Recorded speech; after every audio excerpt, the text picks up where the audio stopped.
2022 সাল নাগাদ রোবটের কারণে কাজ হারাবে 7 কোটি মানুষ, এমনটি জানিয়েছেন ওয়ার্ল্ড ইকনমিক ফোরাম। এই নিয়ে আতঙ্কিত হওয়ার কিছু নেই, কারণ এই একই সময়ে নতুন প্রযুক্তির কারণে তৈরি হবে 13 কোটি 30 লাখ নতুন কাজ।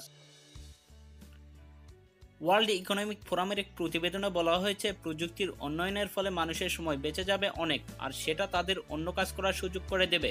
কিন্তু সমালোচকরা হুঁশিয়ারি দিচ্ছেন, যেসব কাজ চলে যাবে তার জায়গায় যে নতুন চাকরি হবে তার কোনো নিশ্চয়তা নেই। ইকনমিক ফোরাম হচ্ছে সুইজারল্যান্ড ভিত্তিক একটি নীতি গবেষণা কেন্দ্র।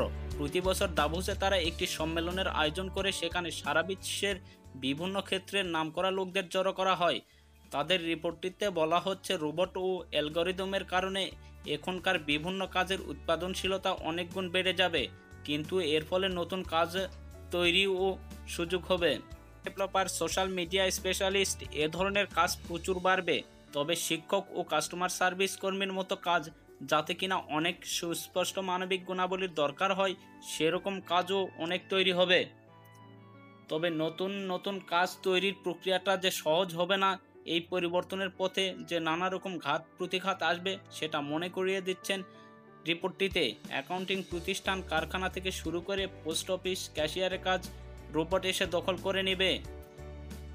এই বিরাট পরিবর্তনের মুখে কর্মীদের নতুন কাজের প্রশিক্ষণ নিতে হবে, নতুন দক্ষতা অর্জন করতে হবে। উল্লেখ্য, গত মাসে ব্যাংক অব ইংল্যান্ডের প্রধান অর্থনীতিবিদ অ্যান্ডি হালডেন হুঁশিয়ারি দিয়েছিলেন যে ব্রিটেনের হাজার হাজার মানুষ রোবটের কারণে কাজ হারাবে।